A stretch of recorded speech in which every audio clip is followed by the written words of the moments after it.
आज का जो हमारा विषय है, आज का विषय है माइग्रेन, सर दर्द का यौगिक उपचार हम कैसे करें। क्या होता है माइग्रेन, क्या होता है सर दर्द, पहले इसको जान लेते हैं। जब भी हमारे सर में पीड़ा होती है, दर्द होता है, कोई तीखी चुभन हमारे सर में होती है, उसको हम सर दर्द सामान्य रूप से कहते हैं।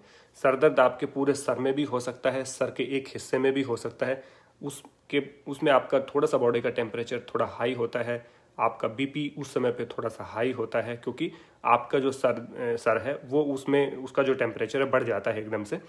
उसमें माइग्रेन को हम कहते हैं कि एक साइड में जब सिर में, एक तो पूरे सर में दर्द हो रहा हो, माथा पूरा आपका दर्द कर रहा है, ऐसे ऐसे जो बबलिंग करता है वैसे कर करके पूरा माथा आपका दुख रहा है, पूरा सर आपका दुख रहा है, इसको हम सामान्य सर दर्द की श्रेणी में रखते हैं। लेकिन जैसे ही जो आधे सिर का दर्द जो होता है उसमें हम कहते हैं, उसको माइग्रेन में हम कहें तो आधा सीसी भी इसको कहा गया है। आधा सीसी दर्द इसको सामान्य ग्रामीण भाषा में कहते हैं, परंतु जो माइग्रेन है इसका पूरा नाम है। इसमें आपको या तो यहाँ इस हिस्से में पेन होता है, जो ये नीचे धंसा हुआ हिस्सा होता है, या तो यहाँ पे बहुत पेन होता है, और यहाँ पे आपकी ये जो आईब्रोज होती हैं, इन आईब्रोज के बिल्कुल ठीक नीचे यहाँ पे आपको पेन महसूस होता है, और असहनीय पेन होता है, ऐसे जैसे किसी ने आपको पिन चुभो रखी हो। इतना तेज़ दर्द होता है, आंखें नहीं खुलती हैं, स्वभाव चिड़चिड़ा हो जाता है, कुछ खाने का मन नहीं करता, रोशनी से बहुत डर लगता है, यानी कि प्रकाश जब हम देखते हैं तो प्रकाश से दूर भागने की हम कोशिश करते हैं। जैसे प्रकाश आता है दर्द बढ़ जाता है, तुरंत कोई हमसे बात करना चाहता है तो बात नहीं कर पाते हम, चिड़चिड़ा हमारा स्वभाव होता है। और सर दर्द में हम कुछ भी काम ठीक ढंग से नहीं कर सकते, क्योंकि स्वभाव बहुत चिड़चिड़ा हो जाता है। बीपी मुख्य रूप से आपका हाई हो जाता है, और हार्ट बीट भी आपकी बढ़नी शुरू हो जाती है। तो आपको कुछ अच्छा नहीं लगता, ना आपका खाने का मन करता है, ना किसी से बात करने का मन करता है, ना कोई काम करने का आपका मन करता है। और ये सर दर्द आपको इतना तीखा होता है कि आपको लगता है कि सारी चीज़ें सही हैं, बस मेरा सर दर्द ठीक हो जाए। बहुत बार आपने देखा होगा माइग्रेन में, सर दर्द में आपको वॉमिटिंग भी होती है, आपको चक्कर भी आ सकता है, आपको बुखार भी हो सकता है। ये सिम्टम भी, ये उसके सहायक सिम्टम्स कहे गए हैं, ये जो हमारे माइग्रेन यानी कि सर दर्द के होते हैं। तो इससे कैसे मुक्ति पाई जाए, का क्या कारण है? इसका सबसे बड़ा कारण है वायु तत्व का इम्बैलेंस होना, यानी कि वायु की क्रूरता के कारण हम इसको सर दर्द बनता है। यानी कि जब गैस हमारी बनती है, वायु बनती है, वायु तत्व ज़्यादा बनता है, तो वो बन करके यदि पेट में रुकता है तो कई बार में पेट में दर्द होता है, छाती में यदि रुक जाती है तो छाती में दर्द होना शुरू होता है, कंधों में यदि वो वायु चली जाती है तो हमें सर्वाइकल होने शुरू हो जाता है, कंधों में दर्द हो जाता है। यदि गर्दन में अटक जाती है तो गर्दन में बहुत बार दर्द होता है, और यदि वो सर में चली जाती है तो हमें सर दर्द होता है। और आपको जान के आश्चर्य होगा, इतना आसान इसका उपाय है, इतना आसान इसका उपाय है। मैं कई तरीके आपको बताऊंगा, बहुत सारे तरीके आपको बताऊंगा जो मैंने भी यूज किए। अकॉर्डिंग टू योगिक टेक्स्ट क्या तरीके हैं, अकॉर्डिंग टू लॉर्ड शिवा क्या तरीका है, अकॉर्डिंग टू आयुर्वेद क्या तरीका है, अकॉर्डिंग टू नेचुरोपैथी क्या तरीका है, अकॉर्डिंग टू एक्यूप्रेशर क्या तरीका है, अकॉर्डिंग टू स्वर योग क्या तरीका, सारे तरीके मैं आपको बताऊंगा। और सारे के सारे तरीके एक तरफ से चमत्कारिक तरीके हैं, जैसे चुटकी में किसी चीज़ को ठीक करना होता है, वो वाले नुस्खे मैं आपको आज बताऊंगा। और साथ ही आप लोगों से भी जानूंगा कि आपने किस प्रकार से अपने सर दर्द पे काबू पाया, आपने किस प्रकार का आपका अनुभव है, और किस प्रकार आपने उससे निजात पाई है। तो तमाम उन सारे उन सुझावों को, अनुभवों को भी सबके साथ साझा करेंगे, ताकि जो साथी अभी पीड़ित हैं, या जिन साथियों के जानने वाले पीड़ित हैं, या भविष्य में पीड़ा आने की संभावना हो, तो उसको कैसे दूर किया जाए, इन विषयों पे हम चर्चा आपके साथ आज कर रहे हैं। तो सर दर्द हमने जाना, सामान्य रूप से सर का भड़कना, सर का में आपका बबलिंग करना, दर्द एक बबलिंग करता है, पिन की तरह आपको दर्द होता है, या फिर आपको आँख के नीचे यहाँ की आईब्रोज में पेन होता है, या फिर साइड में पेन होता है, पूरे सर में पेन हो रहा है, वो आपका माइग्रेन है। इसके कारण क्या है? वायु तत्व मैंने बताया कि वायु तत्व की अधिकता होने से ये बढ़ता है, खाली पेट रहने से भी बढ़ता है, क्योंकि वायु जो तत्व बढ़ता है, यानी कि वायु का जो प्रकोप होता है, वायु की क्रूरता हमारे शरीर में होती है, वो कहीं ना कहीं भूखे पेट रहने से होती है। इसके पीछे एक लॉजिक की बात हम करेंगे। आपने रात को 9 बजे खाना खाया, 8 बजे आपने खाना खाया, और आप 9-10 बजे सो गए हैं, तो 9 बजे के बाद आपने खाना नहीं खाया, और सुबह उठ रहे हैं, आप बहुत लेट उठ रहे हैं, आप 9 बजे उठ रहे हैं, 10 बजे उठ रहे हैं, या 8 बजे आप उठ रहे हैं, उठते हैं, फ्रेश होते हैं, नहाते हैं, और उसके बाद आप ब्रेकफास्ट करते हैं। तो जब आप ब्रेकफास्ट करते हैं तो ऑलमोस्ट आपके पहले वाले जो आहार आपने ग्रहण किया था, और जो सुबह आप आहार ग्रहण कर रहे हैं, उसमें आप देखिए कितना गैप है, उसमें मिनिमम आपका 12 घंटे का गैप है। यदि आपने 9 बजे भोजन किया और अगले दिन आप 8 बजे उठे हैं और ब्रेकफास्ट आपने फ्रेश हुए और नहा करके जब आप ब्रेकफास्ट करते हैं तो 9 बज चुके हैं। तो आपने पिछला जो डिनर किया था वो 9 बजे किया था। अब जो नेक्स्ट आप जो ब्रेकफास्ट आप कर रहे हैं वो कितने बजे कर रहे हैं, वो भी आप 9 बजे कर रहे हैं, कोई 10 बजे कर रहा है, कोई 8 बजे कर रहा है। तो 11 से 12 घंटे का यदि आप आहार को ग्रहण करने में गैप करेंगे तो बॉडी में वायु तत्व तो बढ़ेगा ही बढ़ेगा, वायु की क्रूरता तो बढ़ेगी ही। यदि आप समय पे भोजन करते हैं, समय पे सोते हैं, तो आपको वायु तत्व कभी परेशान नहीं करता। यदि समय पे सो जाते हैं और समय पे उठ करके व्यायामादि क्रियाएं करके आप भोजन ग्रहण कर लेते हैं तो भी आपको किसी प्रकार से वायु की क्रूरता का सामना नहीं करना पड़ता। तो जो कारण है हम उनको साथ साथ जानेंगे और साथ साथ उसके निवारण को भी जानेंगे। तो जो व्यक्ति रात को लेट सोते हैं, लेट खाना खा के सोते हैं और उसके बाद 11 से 12 जिन व्यक्तियों का घंटे गैप है खाने में, उनको आज सर दर्द नहीं है तो कल हो जाएगा, कल नहीं तो परसों जरूर होगा, क्योंकि वायु तत्व उनका बढ़ेगा ही बढ़ेगा। यदि उनको सर दर्द नहीं है तो उनको माइग्रेन, उनको बैक पेन हो सकता है, उनको सर्वाइकल हो सकता है, उनको पेट में दर्द हो सकता है, अन्य शरीर के अंगों में वायु का प्रभाव बढ़ सकता है जिसके कारण वो पीड़ा अनुभव करेंगे।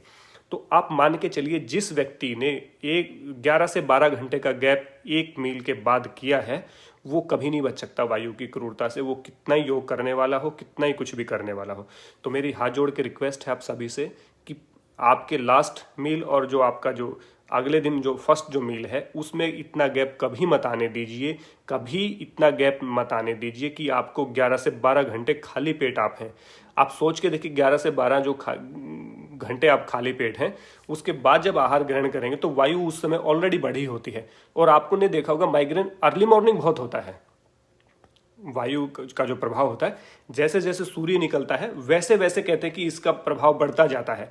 तो आप यदि ब्रह्म मुहूर्त में उठते हैं तो एक तो सरदर्द वैसे ही नहीं होता आपको, क्यों ब्रह्म मुहूर्त में यदि आप 4 बजे 5 बजे 6 बजे उठे और उठते फिर आपने नाश्ता किया या व्यायाम आदि करके 1 घंटे के बाद, तो आपका जो गैप है 10 बजे आप सोए हैं और आप 6 बजे आप भोजन कर रहे हैं, तो आपका 6 और 2 8 घंटे का ही आपका गैप है। तो 8 घंटे का गैप बहुत अच्छा है, 8 से 9 घंटे तक गैप आपका बहुत अच्छा है। जैसे ही आपके खाने का गैप 10 से 11 घंटे, 10 से ऊपर चला जाता है, 10 से 12 13 घंटे 14 घंटे चला जाता है, वैसे ही आपको बहुत बड़ी प्रॉब्लम होती है। इसलिए आज कंठस्थ कर लें आप इस बात को, माइग्रेन के पेशेंट जितने भी हैं, मैं कोई वैसे दवाई नहीं बताने वाला यहाँ पे, मैं अपने अनुभव आपके साथ साझा कर रहा हूँ। जो व्यक्ति लेट सोएगा और लेट उठेगा वो माइग्रेन से पीड़ित होगा, और माइग्रेन के साथ साथ वायु तत्व जो बढ़ेगा उसका, और वायु के तत्व के बढ़ने से आपको अनेक प्रकार के रोग हो सकते हैं। तो इसलिए एक तो आपको जल्दी सोना है और जल्दी उठना है, early to bed early to rise, ये आपको कंसेप्ट आपको मानना है। दूसरा, आपको मान लीजिए किसी कारण आप लेट भी सो रहे हैं, आपने खाना 9 बजे खाया है, तो आप कोशिश करिए 7 बजे तक आप खाना खा चुके हों, सुबह 7 बजे तक आपका खाना कंप्लीट हो चुका हो, क्योंकि ये ज़्यादा गैप बनेगा तो वायु बनेगी, वायु जा करके सर में रुकेगी तो सर दर्द आपको होगा। जितना जो व्यक्ति सूर्य उदय से पहले उठना शुरू करेगा वो भी माइग्रेन से बच जाएगा, ये भी आप कंठस्थ कर लें। जो व्यक्ति सूर्य उदय होने से पहले उठता है उसको कभी भी माइग्रेन नहीं होता। यदि होता भी है तो आप रूटीन शुरू कर दीजिए, रूटीन शुरू कर दीजिए उठना, और ज़्यादा टाइम भूखे पेट मत रहिएगा, तो आपका माइग्रेन वैसे ही समाप्त हो जाएगा। ये 2 चीज़ें मैंने आपको बताई, एक खाने का गैप, एक सूर्य के उदय होने से पहले आप उठें। रात को सोने से पहले आप 2 बूंद गाय के घी की, देसी गाय के घी की, या आपका जो बादाम का जो तेल होता है उसको हल्का गुनगुना कर लें, इतना गुनगुना कि वो नाक के अंदर जाए तो वो दर्द ना हो या वो त्वचा को ना जलाए।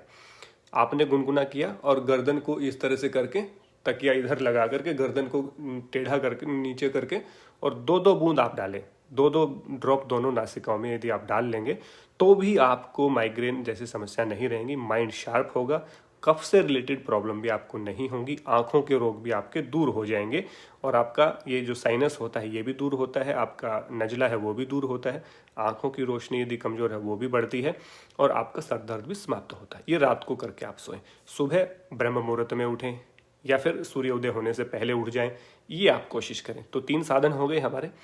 उसके बाद हम सुबह व्यायाम करें। व्यायाम में क्या क्या चीज़ें हमें करनी चाहिए? सबसे पहले आसनों पे बात करेंगे, फिर प्राणायाम की चर्चा करेंगे, फिर षटकर्म कौन से करने चाहिए, फिर आहार कैसा होना चाहिए, ये हम चर्चा करेंगे। तो पहले आसन में बात करूं कि आसन हमें कौन से करने चाहिए। जितने भी आप आसन करते हैं, जो भी आप नॉर्मल आसन करते हैं, सारे आसन आपके इस माइग्रेन को भगाने में, सर दर्द को भगाने में बहुत उपयुक्त होंगे। सूर्य नमस्कार सबसे अच्छा है। सूर्य नमस्कार यदि आप नियमित रूप से करते हैं, जॉइंट एक्सरसाइज करते हैं, सूर्य नमस्कार करते हैं, द बेस्ट है। उसके अलावा उसके अतिरिक्त में एक इंपॉर्टेंट आसन जो है वो आपका भुजंगासन और आपका पश्चिमोत्तानासन, ये 2 आसन आप जरूर करें। एक फॉरवर्ड बेंडिंग का बहुत अच्छा आसन, एक बैक बेंडिंग का, और एक आसन और आप अर्धमत्स्येंद्र आसन, हाफ ट्विस्टिंग जो पोज होता है वो आप जरूर करें। अर्धमत्स्येंद्र आसन वो बहुत इंपॉर्टेंट है। वो ना कर पाए तो वक्रासन का अभ्यास आप कर सकते हैं। ये हम आसनों के कुछ अभ्यास किए। और कोई भी व्यायाम आप करें, व्यायाम आपको जरूर करना है। व्यायाम से बढ़ी हुई वायु कंट्रोल में आती है। और पवन मुक्तासन तो आपको रात को सोते हुए भी करना है और सुबह उठते हुए भी। इसका वर्णन मैं कल भी आपको कर चुका हूँ। तो जैसे ही आप पवन मुक्तासन का अभ्यास करते हैं रात को सोते हुए और सुबह उठते ही, तो बहुत अच्छा रहेगा। माइग्रेन आपको वैसे ही नहीं रहेगा, सर दर्द आपका वैसे समाप्त हो जाएगा। अब बात करें हम वायु मुद्रा की। वायु मुद्रा जैसे कि फर्स्ट फिंगर को अपने थंब के नीचे लगा लेना है और ये हमारी वायु मुद्रा बन गई। वायु मुद्रा का अभ्यास आपको दिन भर 6 से 7 बार आपको करना है। यदि वायु मुद्रा का अभ्यास आप करते हैं तो आपका माइग्रेन वैसे दूर हो जाएगा, क्योंकि वायु तत्व, बढ़े हुए वायु तत्व को ये कंट्रोल में करता है। और जब वायु कारण को ही समाप्त कर देंगे तो कैसे कोई कार्य हो सकता है। तो इसलिए कारण की समाप्ति हम वायु मुद्रा के द्वारा करते हैं। इस वायु मुद्रा के द्वारा हम अपने रोगों को ठीक, वायु तत्व को कंट्रोल में करते हैं। ये हमने किया। जब योगाभ्यास आप कर रहे हैं, सूर्य नमस्कार कर रहे हैं, अन्य आसन आप कर रहे हैं, उसमें आप पवन मुक्तासन को भी रखिए। और पवन मुक्तासन के साथ साथ आप शलभासन को भी जरूर करिए। पवन मुक्तासन और शलभासन ये दोनों अभ्यास आप जरूर करिए। और नौकायासन का भी आप अभ्यास करिए। नौकायासन से भी वायु तत्व कंट्रोल में होता है। तो नौकायासन, पवन मुक्तासन और शलभासन, इनका भी अभ्यास आप साथ में करें। अब बात आती प्राणायाम हम कौन सा करें। देखिए, इसके लिए सबसे अच्छा उपयुक्त जो प्राणायाम है, मैं आपको बता रहा हूँ कि सबसे इंपॉर्टेंट जो प्राणायाम है वो है आपका अनुलोम विलोम। पहले तो हम करेंगे डीप ब्रीदिंग। जो व्यक्ति केवल डीप ब्रीदिंग यानी कि यौगिक ब्रीदिंग करता है, फुल यौगिक ब्रीदिंग जो करता है, वो कभी भी माइग्रेन से पीड़ित नहीं हो सकता, कभी भी वायु तत्व उसका नहीं बढ़ सकता। क्योंकि उसका मैं साइंटिफिक रीजन बाद में बताऊंगा। उसको मैं हठ प्रदीपिका से कोट करके आपको समझाने का प्रयास करूंगा। जब हठ प्रदीपिका के उपाय के ऊपर मैं बात करूंगा, उसमें मैं इस बात को दोबारा लेकर के आऊंगा कि किस प्रकार से यौगिक ब्रीदिंग हमारे माइग्रेन को दूर करती है। और जब माइग्रेन हो रखा है, सर दर्द हो रखा है, तो भी उस समय पर यदि हम डीप ब्रीदिंग करते हैं तो तुरंत उसको रिलीफ कैसे कर सकते हैं, उसके साइंटिफिक रीजन पे हम आगे चर्चा करेंगे इसी व्याख्यान में। इसको याद रखिएगा। इसके बाद हमने चर्चा की अनुलोम विलोम की और नाड़ी शुद्धि की। अनुलोम विलोम, नाड़ी शुद्धि, ये बहुत इंपॉर्टेंट दोनों प्राणायाम हैं माइग्रेन के लिए। और दूसरा आपका बाह्य प्राणायाम तो है ही। तो ये केवल आप प्राणायाम करें, केवल डीप ब्रीदिंग यानी कि यौगिक ब्रीदिंग आप करें, केवल अनुलोम विलोम करें, केवल नाड़ी शुद्धि करें और बाह्य प्राणायाम। इन 4 प्राणायाम के अतिरिक्त किसी प्राणायाम के करने की आपको आवश्यकता नहीं है, यदि पर्टिकुलर माइग्रेन आपको है तो। इसके बाद हम चर्चा करेंगे, प्राणायाम की होगी, षटकर्म हमें कौन से करने चाहिए। कौन से षटकर्म हैं जो हमारे माइग्रेन को दूर कर सकते हैं, सर दर्द को दूर कर सकते हैं, कफ को दूर कर सकते हैं। तो सबसे पहला जल नेति, बहुत अच्छा है। जल नेति का अभ्यास आप करें, सूत्र नेति का अभ्यास आप करें तो बहुत अच्छा रहेगा। अब जब मैंने बताया कि रात को जब हम सोते हैं, रात को सोते हुए यदि हम 2-2 बूंद नासिका में बादाम के तेल की या गाय के देसी घी की हम डाल करके सोते हैं, तो सुबह जब आप जलनेति करते हैं या फिर आप सूत्र नेति करते हैं तो बहुत आसानी से होती है, शीघ्रता से होती है वो जलनेति। तो वो भी आपको बहुत हेल्प करती है। वो जो आपने जो तेल डाला या जो घी डाला, उससे सूत्र नेति बहुत अच्छे से आसान तरीके से होती है। उसका अभ्यास भी आपको बहुत फायदेमंद रहे। तो जलनेति, सूत्र नेति बहुत इंपॉर्टेंट है। त्राटक का भी आप अभ्यास कर सकते हैं, लेकिन त्राटक का शुरुआत में आप अभ्यास ना करें क्योंकि रोशनी से आपको प्रॉब्लम होती है स्टार्टिंग में, तो इसलिए कुछ दिन अभ्यास ना करें। लेकिन यदि आपको उससे एलर्जी नहीं है तो आप उसका अभ्यास भी कर सकते हैं, वो भी आपको बहुत इंपॉर्टेंट बेनिफिट देता है। और दूसरा अग्निसार क्रिया का अभ्यास आपका करना है, क्योंकि अग्निसार क्रिया अग्नि तत्व को बढ़ाने का काम करते और अग्नि का से वायु का कंजप्शन होता है बॉडी में। जैसे अग्नि तत्व बढ़ेगा शरीर में तो वायु का कंजप्शन ज़्यादा होगा, तो वायु को की ज़्यादा खपत होगी तो अपने आप वायु वहाँ पे कंज्यूम हो जाएगी, तो आपको माइग्रेन वैसे नहीं होगा। ये एक एक जो तरीका है, एक एक जो साधन है वो बहुत इंपॉर्टेंट है और इतना उपयोगी है हमारे लिए। साइंटिफिक लॉजिक आप लगाएं इसमें कि वायु के बढ़ने से होती है, वायु के क्रूरता से हमें दर्द होता है। माइग्रेन हो, सर आपका फ्रोजन शोल्डर हो, नेक पेन हो, बैक पेन हो, अर्थराइटिस हो, कोई भी पेन, आपके एब्डोमिनल में पेन हो रहा, कहीं भी पूरी बॉडी में जो दर्द होता है, जो पेन होता है, उसका सबसे बड़ा कारण है वायु का बढ़ना, अत्यधिक बढ़ना, वायु की क्रूरता। और अग्निसार में आप क्या कर रहे हैं? अग्नि तत्व को बढ़ा रहे हैं। जब अग्नि प्रचंड होगी तो किसकी खपत ज्यादा होगी, आप बताइए? सीधी सी बात है, वायु की ज्यादा खपत होगी। तो जो वायु पहले से ही बढ़ी हुई थी, उस वायु के का कहीं कंजप्शन नहीं हो रहा था बॉडी में, तो उसको का कंजप्शन हमने अग्नि के लिए, अग्नि को प्रज्वलित करने के लिए लगा दिया। तो जठराग्नि प्रदीप्त हुई, तो जठराग्नि प्रदीप्त होगी तो वायु तो आपका बैलेंस में आएगा। तो इसलिए आपको अग्निसार क्रिया भी बहुत हेल्प करेगी क्रियाओं में। ये हमने बात की, आसन की बात की हमने। हाँ, इसके अलावा शीर्षासन और सर्वांगासन का भी अभ्यास आप कर सकते हैं, ये भी बहुत उपयोगी होता है। आसन की बात की, प्राणायाम की बात की, षटकर्म की बात की, रात को सोते हुए क्या करना है, सुबह उठते ही क्या करना है, उसके बाद आपने नाश्ता जल्दी ले लेना है, भोजन जितना गैप ज़्यादा होगा उतना ही आपको वायु तत्व बढ़ेगा, ये भी आपको मैंने बताया।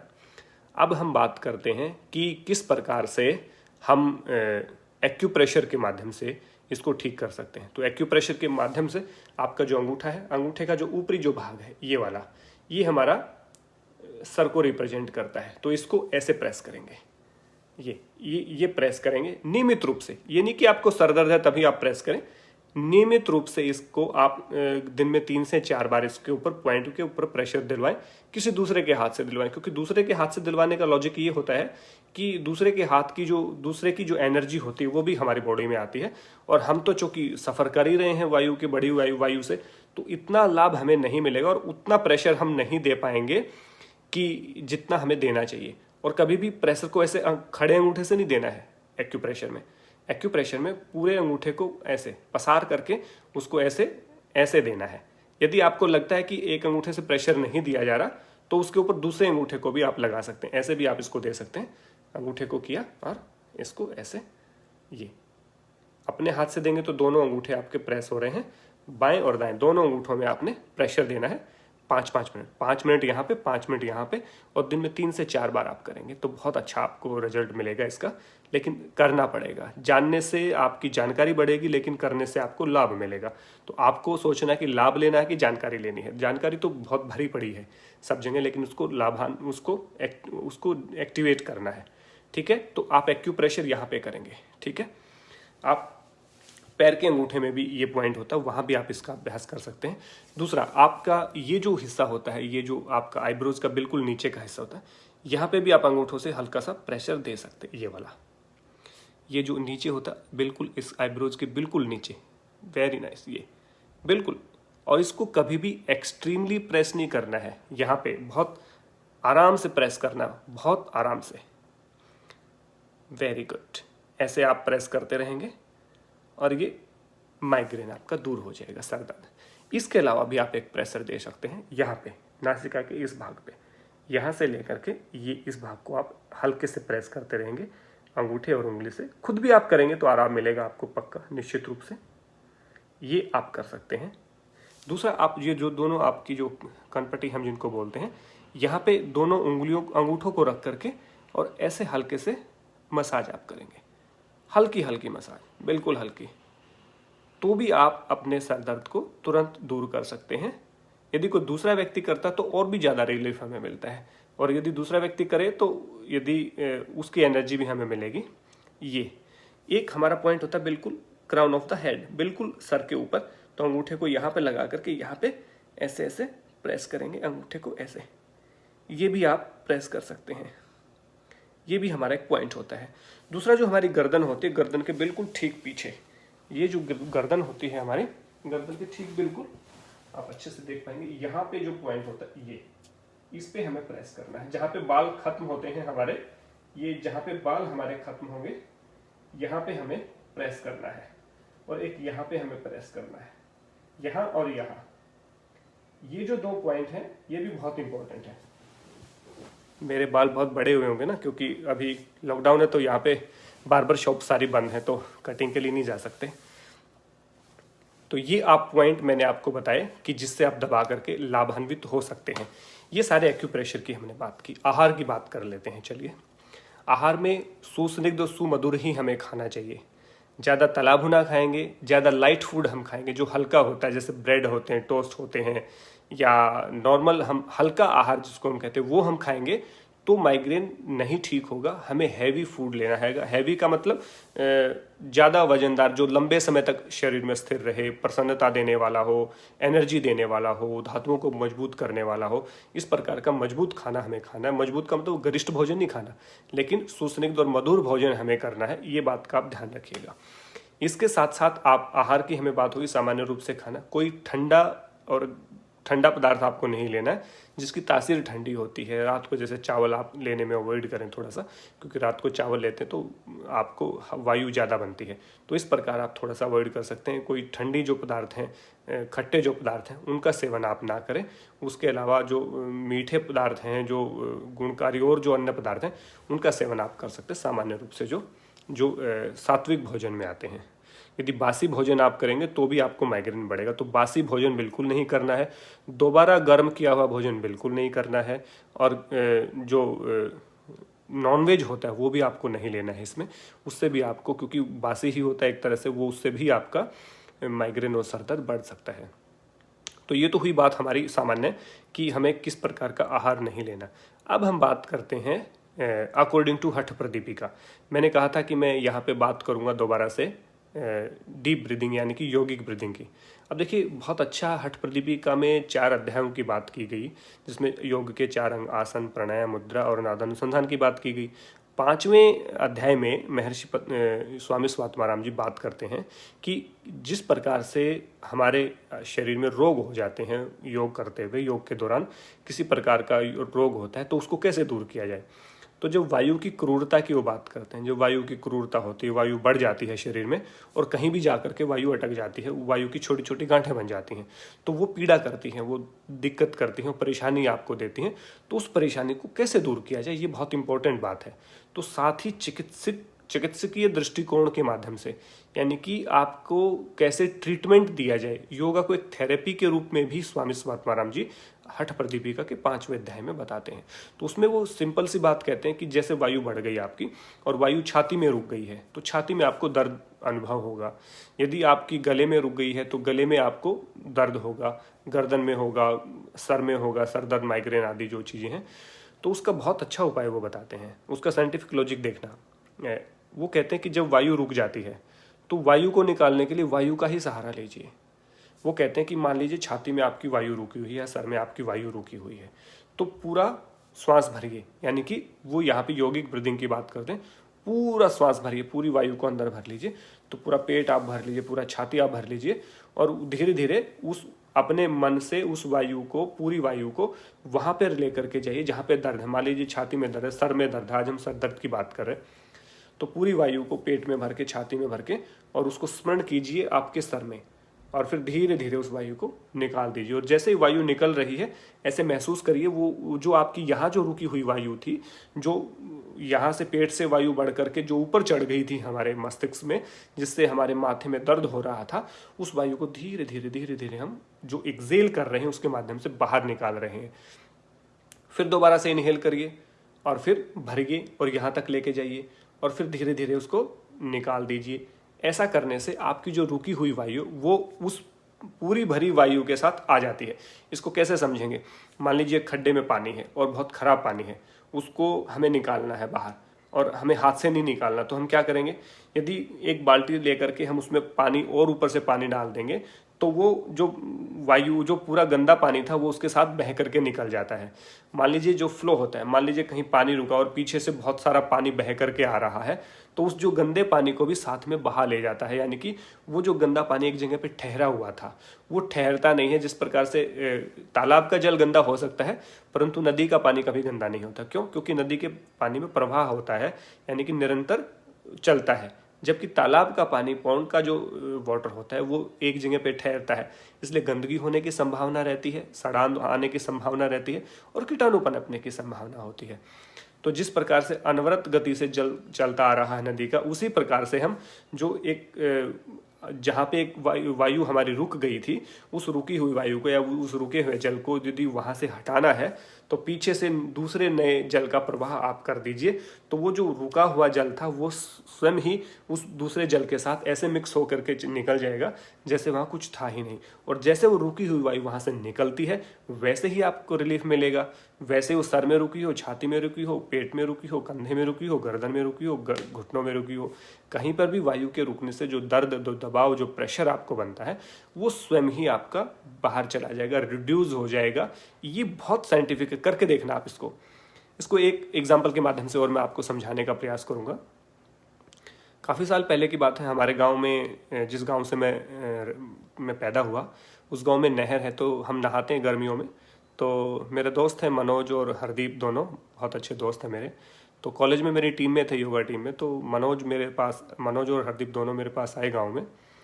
तो गर्मियों के दिन थे, हमने कहा चलो नहर में नहा के आते हैं। तो वो आगे, उनके गाँव में नहर नहीं है, तो आ गए वो। तो हम नहर में नहा रहे थे, तो अच्छे से काफ़ी देर हमें हो गई थी। तो मनोज के कान में अचानक पानी चला गया। तो बोला कि मेरे कान में पानी चला गया।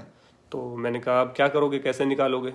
तो बोला कुछ नहीं, अभी निकाल देता हूँ। तो बाहर निकला और उसने साफ पानी भरा अपनी अंजलि में और उसी कान में ऐसे करके डाल दिया और फिर ऐसे कान को किया, तो सारा झट से पानी निकल गया।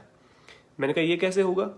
कि बोला जो पानी हल्का सा चला गया था, जिसके कारण प्रॉब्लम हो रही थी कान में, तो साफ पानी और डाल लो उसी में, और साफ डाल करके ज़्यादा पानी डाल करके ऐसे नीचे करेंगे तो जो रुका हुआ थोड़ा पानी था वो ज़्यादा पानी के साथ खींच करके चला आता है। तो बड़ा अच्छा लगा, मैंने कहा बहुत अच्छा। तो मैंने जब हठ प्रदीपिका का मैं भाष्य कर रहा था तो मैंने इस बात को कोट भी किया उसमें, और बताया भी मैंने मनोज को कि आपने एक दिन मुझे एक ऐसी बात बताई थी जिसको मैंने हठ प्रदीपिका से रिलेट किया। ठीक उसी बात को मैं यौगिक जो ब्रीदिंग मैंने बताई थी कि यौगिक ब्रीदिंग के माध्यम से हम अपना जो यौगिक ब्रीदिंग करते हैं तो फुल एयर हम भरते, पूरा वायु भरते हैं, और जो रुकी हुई वायु है उसको समाप्त कर देते हैं, कहीं भी रुकी हुई वायु हो। इसलिए जब डेली आप यौगिक ब्रीदिंग करते हैं तो कोई वायु कहीं पे रुकेगी ही नहीं, कोई दर्द आपको होगा ही नहीं, और आपको ऐसा लगेगा कि जो पहले मुझे दर्द होता था, ऐसा लग रहा है मैं मजाक कर रहा था, कुछ होता ही नहीं मुझे, ऐसा आप अनुभव करेंगे। तो जब कान में कभी पानी चला जाए तो ऊपर से उस कान में पानी डाल के तुरंत उस कान को उल्टा आप कर दीजिए, तुरंत जो पहले पानी गया था वो ज़्यादा वाले पानी के साथ नीचे आ जाएगा। और जो हवा वायु जो रुकी हुई है, थोड़ी सी वायु रुकी हुई है, उसके कारण दर्द हो रहा, तो ज़्यादा वायु को भर लीजिए और फिर पूरी को निकाल दीजिए, तो वो वायु उस थोड़ी वायु को निकाल लेती है। हमेशा बड़ा जो होता है वो छोटे को खींचता है, यानी कि जो संख्या बल में ज़्यादा होता है वो दूसरे को, जिससे रस्साकसी आपने देखी होगी, जो ज़्यादा ताकतवर होते हैं वो रस्से को खींच ले जाते हैं अपनी तरफ, रस्साकसी में जीत जाते हैं। आपने देखा होगा कि जो ज़्यादा संख्या में जो चीज़ होती है, जैसे चुंबक होता है, दो चुंबक आप लीजिए, एक बड़ा चुंबक लीजिए, एक छोटा चुंबक लीजिए, तो देखिए उन दोनों को पास में लाने की कोशिश कर दी। जब भी छोटा जो चुंबक होता है या छोटा लोहे का जो कण होता है वो भाग करके बड़े से चिपक जाएगा। तो ये क्या सिद्धांत प्रतिपादित करता है? एक सिद्धांत है, एक लॉजिक है, एक प्रिंसिपल है कि बड़ी चीज छोटी चीज को आकर्षित करती है। हम बड़े व्यक्तित्व को देख करके उनके प्रति आकर्षित होते हैं, अपने जो हमारे जो बड़े जो होते हैं, पूर्वज होते हैं, जो हमारे अच्छा जो काम करने वाले समाज में होते हैं, हमें आकर्षित करते हैं और हम आकर्षण में उनकी तरफ जाते हैं, उनको फॉलो करते हैं। जैसे हम ऋषियों को फॉलो करते हैं, हम दर्शनों को फॉलो कर रहे हैं, उपनिषदों को, वेदों को हम फॉलो कर रहे हैं क्योंकि उनमें ज्ञान की बात बताई है। हम अपने टीचर्स को फॉलो करते हैं क्योंकि टीचर्स हमेशा हमें अंधकार से प्रकाश की ओर लेकर के जाने का प्रयास करते हैं, बुराई से अच्छाई की ओर ले जाने का प्रयास करते हैं। ठीक वैसे ही बड़ी एनर्जी छोटी एनर्जी को अपनी तरफ आकर्षित करती है, तो चुंबक भी वही काम करता है। इसमें मुझे एक स्टोरी याद आ गई, मैं आपसे एक स्टोरी मुझे याद आ गई तो उसको आपको साझा करूंगा कि एक व्यक्ति एक सेठ के यहाँ पे काम करता था, और तो उस कोई चर्चा चली हुई थी, तो कहा कि भाई पैसा पैसे को खींचता है। जनरली हम बोल देते हैं ना कि पैसा ही पैसे को खींचता है। तो वो भी अपने किसी साथी को ये बात बता रहा था कि जब आप किसी काम धंधे में कोई इन्वेस्टमेंट करते हो तो जितना इन्वेस्टमेंट करते हो वो ज़्यादा इन्वेस्टमेंट आपको लेकर के आता है, ज़्यादा प्रॉफिट आपको मिलता है। तो उसने कहा कि पैसा ही पैसे को खींचता है, यानी कि पैसा पैसे को आकर्षित करता है। तो उसके जो वहाँ काम करने वाला जो व्यक्ति था वह सब सुन रहा था। वो अनपढ़ था, उसने पढ़ा नहीं था। उसने सोचा कि वास्तव में पैसा ही पैसे को खींचता होगा। तो सेठ कहीं पे बाहर गया तो उसने 5 का सिक्का लिया और उस जो तिजोरी थी सेठ की, उस तिजोरी को वो ऐसे लगा लगा करके खींच रहा था। एक तिजोरी में एक वो होता है ना, एक सुराख होता है छोटा, तो उसमें लगा के वो खींच रहा था कि यहाँ से वो मैं उस सेठ का पैसा खींच लूँ। तो वो नहीं खींच रहा था, तो इतनी देर में बाहर से सेठ आ जाता है। सेठ आता तो हड़बड़ाहट में वो सिक्का उससे छूट करके उसकी तिजोरी में जा गिरता है। तो सेठ पूछता भी क्या कर रहे थे? तो उसने कहा कि जी आपने कहा था ना पैसा पैसे को खींचता है, तो मैं पैसे से पैसा को खींच रहा था, लेकिन आप तो आपकी बात तो सत्य नहीं है। बोला क्यों? कि मैंने तो पैसे से पैसा खींचना चाहा लेकिन पैसा नहीं खींचा। तो सेठ ने हंस के कहा खींच तो लिया, ज्यादा वाले ने कम को खींच लिया। यानी कि तुम्हारे पास 5 ही रुपए थे, लेकिन जबकि तिजोरी में तो 15,000 रुपए होंगे कम से कम। तो ज्यादा पैसे ने थोड़े पैसे को खींच लिया। तो भाई ज्यादा जो वायु आएगी वो थोड़ी वायु को खींच लेगी। ज्यादा जो पानी आया उसने थोड़े पानी को कान से बाहर निकाल दिया। सिंपल है, लॉजिक है। आप बिल्कुल, मैं ये कहता हूं हमेशा कि स्वस्थ रहना बहुत आसान है, बहुत आसान है, बहुत आसान है। बीमार होने के लिए बहुत पापड़ आपको पेलने पड़ेंगे, बहुत आपको अनावश्यक चीजें करनी पड़ेंगी। बीमार होने के लिए आपको मशक्कतें करनी पड़ेंगी, पैसा खर्च करना पड़ेगा, आपको परेशान होना पड़ेगा। लेकिन स्वस्थ रहने के लिए आपको कोई परेशान नहीं होना, बिल्कुल सामान्य जीवन आपको जीना है। इसलिए बढ़ी हुई वायु को, यानी कि जो वायु बढ़ गई है, उस वायु को ज्यादा वायु के साथ, यानी कि डीप ब्रीदिंग के साथ, यानी कि यौगिक ब्रीदिंग के साथ ज्यादा वायु लेकर के उसको बाहर निकाल दीजिए। तुरंत दर्द आपका समाप्त हो जाएगा। कहीं का भी दर्द हो, आप कहीं भी यूज करना इसको। जिस प्रकार से कान में गए पानी को अतिरिक्त पानी डाल करके हम बाहर खींच लेते हैं, ठीक वैसे ही जो एक वायु कहीं पे रुकी हुई है, वायु का थोड़ा सा भाग कहीं पे रुका हुआ है, उसको ज्यादा वायु भर के हम वापस खींच लेते हैं। ये चिकित्सीय दृष्टिकोण है। ये मैं नहीं कह रहा, ये 14वीं शताब्दी में स्वामी स्वात्माराम जी ने कहा है। इस बात को वेदों में इसके प्रमाण मिलते हैं, उपनिषदों में इन बातों का वर्णन मिलता है, स्वर योग में इस बात का वर्णन मिलता है। तो ये मेरी बात नहीं है, मेरा अनुभव जरूर है। मैंने ऐसा करके लाभ जरूर प्राप्त किया है, मैं अपना अनुभव बता रहा हूँ, लेकिन बात मैं ऋषियों की कर रहा हूँ, जिन ऋषियों ने ये बात कही। तो आप इस तरह से यदि आप करते हैं तो ज्यादा बड़ी वायु आपको कम वायु को खींचती है। और वायु जब ज्यादा कब आएगी? जब आप यौगिक ब्रीदिंग करेंगे, पूरा पेट को भरेंगे, पूरी छाती को भरेंगे। यदि आप शैलो ब्रीदिंग करेंगे, छाती से थोड़ा सा ले रहे हैं, थोड़ा सा छोड़ रहे हैं, तो रुकावट ही बनेगी। आप कभी भी, आपको रुकावट बनेगी, ब्लॉकेज आपकी बॉडी में लगेंगे, और ब्लॉकेज लगने से आपको बहुत सारी प्रॉब्लम्स होंगी। आपको हार्ट की भी प्रॉब्लम हो सकती है, ब्रेन की भी प्रॉब्लम हो सकती है, पैरालिसिस की प्रॉब्लम हो सकती है। तो सेलो ब्रीदिंग यानी कि उथली हुई श्वास को लेना छोड़ दीजिए, सामान्य ब्रीथ को लेना छोड़ दीजिए, यौगिक ब्रीदिंग को शुरू कर दीजिए। कभी आपको कोई प्रॉब्लम नहीं रहेगी। माइग्रेन तो एक छोटा सा मामूली सा एक व्याधि है जिसको हम चुटकियों में ठीक कर सकते हैं। उसके अतिरिक्त कोई आपको ब्लॉकेज, आपको paralysis, brain haemorrhage, heart attack जैसी प्रॉब्लम भी आपको लाइफ में कभी नहीं होंगी यदि वायु को आप अच्छे से लेना शुरू कर देंगे तो। चूंकि हम प्राणी हैं, प्राण के ऊपर आधारित हमारा जीवन है, इस बात को आपको समझना होगा, इस सार को आपको समझना होगा। इसीलिए मैं हमेशा जोर देता हूं कि इन चीज़ों को आपने जान तो लिया है व्याख्यान के माध्यम से, लेकिन इसको इम्प्लीमेंट करना है। इम्प्लीमेंट करना है, दूसरों को करवाना है। ये नहीं कि मुझे पता चल गया मैं अपने आप ठीक हो जाऊं, दूसरों को मैं क्यों बताऊं। दूसरों को नहीं बताएंगे तो ये आपका ज्ञान विलुप्त हो जाएगा, कभी आप भी भूल जाएंगे। लेकिन यदि आपको लग रहा है कि कोई परेशानी में प्रॉब्लम है, उसको तुरंत बताइएगा, आप ऐसा करिए, ठीक हो जाएंगे। वो भी ठीक होगा, आपको भी अच्छा लगेगा, उसको भी अच्छा लगेगा। और ज्ञान को बांटने से ही बढ़ता है, छुपाने से तो घट जाएगा, खत्म हो जाएगा, विलुप्त हो जाएगा। इसलिए आप इस प्रकार का काम करें। ये सारी बातें कहता हूं, इसलिए मैं प्रेशर के साथ ये बातें कह रहा हूं। उसके बाद हम बात करेंगे स्वर विज्ञान के द्वारा, यानी कि स्वर साधना के द्वारा हम इसको कैसे ठीक कर सकते हैं। बहुत चुटकी में ठीक कर सकते हैं। जब मान लीजिए आपको सर दर्द हुआ, माइग्रेन हुआ, कोई प्रॉब्लम, बाकी प्रॉब्लम्स को छोड़ दीजिए, केवल माइग्रेन पे हम बात करते हैं, तो तुरंत स्वर चेक करिए। एक नोस्ट्रल को ब्लॉक करिए, दूसरे से श्वास को भरिए, फिर दूसरी को ब्लॉक करिए, पहली से श्वास भरिए। किस में से अच्छा श्वास जा रहा है? एक में से रुकावट जा रही होगी, थोड़ी सी रुक के जा रहा होगा, और एक बिल्कुल क्लीन होगी आपकी नोस्ट्रल। मेरी लेफ्ट पूरी क्लीन है अभी, राइट में लेने में मुझे थोड़ा सा अनकंफर्टेबल हो रहा है, तो मेरी लेफ्ट एक्टिव है, और लेफ्ट एक्टिव होने के कारण मुझे सर दर्द है। यानी कि वायु की असंतुलन है, यानी कि लेफ्ट से जाता है ठंडा प्राण और राइट से जाता है गर्म प्राण, यानी कि उष्णता जाती है। जो लेफ्ट नोस्ट्रल से हम प्राण भरते हैं वो कूलिंग जनरेट करता है बॉडी में, और जो राइट नोस्ट्रल से हम लेते हैं वो हीट जनरेट करता है हमारी बॉडी में। तो गर्मी और सर्दी का जो असंतुलन है वो भी हमें बीमार करता है। अत्यधिक ठंड में भी आपको सर दर्द हो जाता है और अत्यधिक गर्मी में भी आपको सर दर्द हो जाता है, दोनों सिचुएशन में होता है। तो ये नहीं कि आपका जब सर दर्द होगा राइट नोस्ट्रल ही चलेगी, लेफ्ट में भी हो सकता है। लेफ्ट नोस्ट्रल के ज़्यादा चलने से भी आपको सर दर्द हो सकता है, राइट नोस्ट्रल के ज़्यादा चलने से भी आपको सर दर्द हो सकता है। बस आपको केवल अनुलोम विलोम मैंने बताया और नाड़ी शुद्धि, वो इसीलिए बताया कि दोनों नोस्ट्रल आपकी समान रूप से चलती रहें।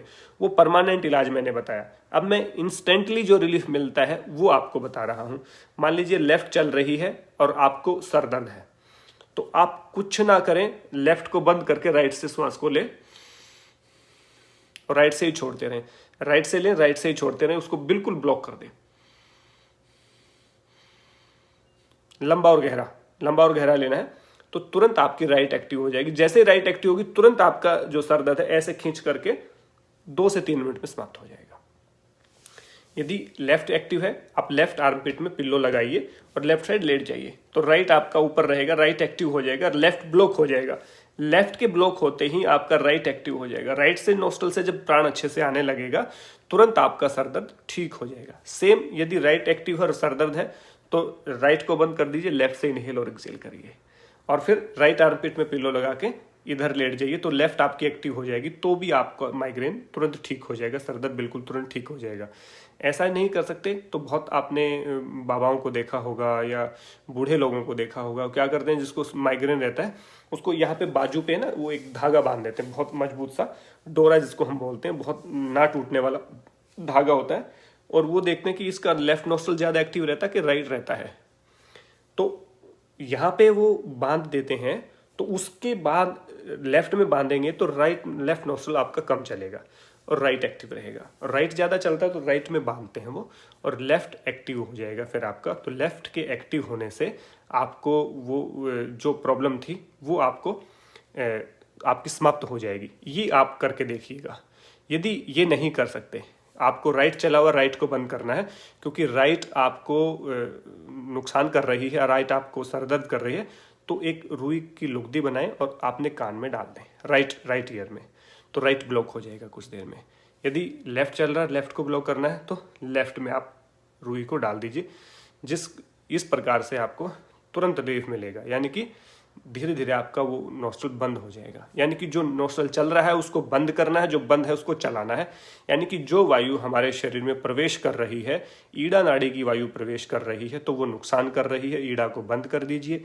यदि पिंगला चल रही है तो पिंगला नाड़ी जो हमारे शरीर में नुकसान कर रही है उसको कृपया करके बंद कर दीजिए। वो चाहे नोस्ट्रल को ब्लॉक करके करिए, या यहाँ पे रुई की लुगदी बना करके आप बंद करिए, या आर्मपिट में पिल्लो लगा के आप बंद करिए, या छोटे बच्चे को गोद लेकर के आप बंद कर सकते हैं। अनेकों तरीके हैं, मैंने स्वर साधना वाला जो हमारा व्याख्यान है उसमें विस्तृत रूप से बताया है।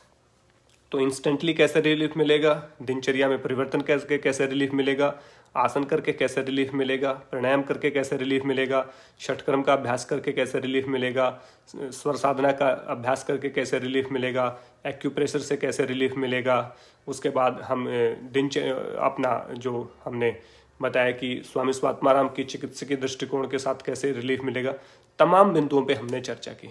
तो आपको लगता है कि आपको सर दर्द रह सकता है, कभी आपको माइग्रेन परेशान कर सकता है। और आपको एक इंटरेस्टिंग जानकारी देता हूँ, मैं जब कॉलेज में पढ़ता था 2006-07 की बात है, मैं फाइनल ईयर में था, तब मुझे भयंकर सर दर्द होता था, भयंकर वाला माइग्रेन होता था। और आपको आज एक सीक्रेट बताता हूँ, हमारे पड़ोस में ही हमारे एक चाचा जी लगते हैं जो दवाइयाँ वगैरह देते थे, तो वो डॉक्टरी का काम भी जानते थे थोड़ा सा।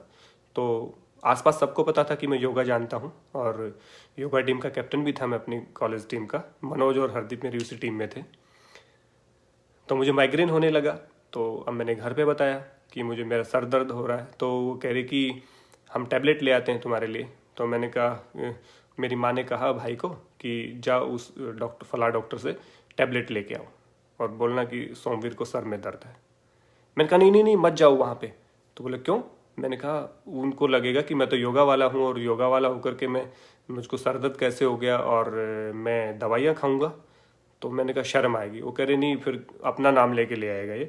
मैंने कहा नहीं हो जाएगा ठीक। मैंने कहा टैबलेट लेनी ही नहीं। सर को बांध लेता था, ये कर लेता वो कर लेता, सारी चीज़ें मैंने की, रोशनी से बड़ा डर लगता था, चिड़चिड़ा स्वभाव हो जाता था, 1.5 दिन खाना नहीं खाता था, 3 दिन लगातार मुझे माइग्रेन रहता था। कॉलेज में जैसे जाता डरते हुए जाता था, जाते ही 9-10 बजे के आसपास मुझे माइग्रेन होता और मैं पेड़ों के नीचे जा करके गिर जाता। शाम को प्रैक्टिस करने जो बच्चे आते थे, अभी भी हमारी आईडी में भी जुड़े होंगे विकी पंघाल भाई, वो एथलीट की प्रैक्टिस करते थे, तो वो कॉलेज से घर जा करके मुढाल और वापस जब आते थे कॉलेज में शाम को प्रैक्टिस करने, तो मैं पेड़ के नीचे ही सोया मिलता था उनको, मतलब लेटा हुआ मिलता था बड़ी परेशानी में। तो वो उठाते थे मुझको कि भाई क्या प्रॉब्लम होगी, तो उनको देखता तो मैं मैक्सिमम वहीं मिलता था, तो मुझे उठाते थे। फिर मैं देखता था अरे बच्चे भी आ गए, फिर मैं उठ के जा करके बस पकड़ता और फिर मैं घर आता था। तो इतना दुखी हुआ मैं, लेकिन मुझे ये लगा कि किसको बताऊं, क्यों ट्रीटमेंट लूं, क्योंकि मैं तो योगा वाला हूं। तो शर्म भी आती थी डॉक्टर के पास जाने में और दर्द भी बहुत होता था। तो मैंने कहा क्या कर सकते हैं, इसके लिए फिर मैंने सोचा कि भाई मैं योग का विद्यार्थी हूँ तो मुझे योग ही करना चाहिए, क्योंकि उस समय पर मैंने छोड़ दिया था। मैं ये था कि मुझे तो आता है ना, मैं अब क्या करूँगा, मुझे आसन आते हैं, मुझे प्राणायाम आते हैं, मैं शीर्षासन करता हूँ, मैं हाथों के बल चलता हूँ, मयूरासन करता हूँ, सारे तो मुझे आते हैं। जिस प्रकार से जानते हैं ना, जानकारी है, नॉलेज तो मुझे सारी है, लेकिन उसको इम्प्लीमेंट नहीं किया। उसके बाद मैंने जा करके अपने गांव के जल घर में जाके अभ्यास करना शुरू किया। जैसे ही मैंने शीर्षासन करना शुरू किया, जैसे ही मैंने अनुलोम विलोम प्राणायाम करना शुरू किया, ऐसा लगा कि मुझे था ही नहीं माइग्रेन। क्यों, एक तो मैं जल्दी उठने लग गया, मैं जल्दी उठ करके जाने लगा समय पे। यदि जाने लगा तो शीर्षासन किया, बाह्य प्राणायाम किया, अनुलोम विलोम किया, तो भूख जोर की लगी तो आते मैंने खाना खाया। तो एक में जो 12-13 घंटे का गैप हो जाता था खाने में, वो छूटने लगा। एक मैं जल्दी उठने लगा।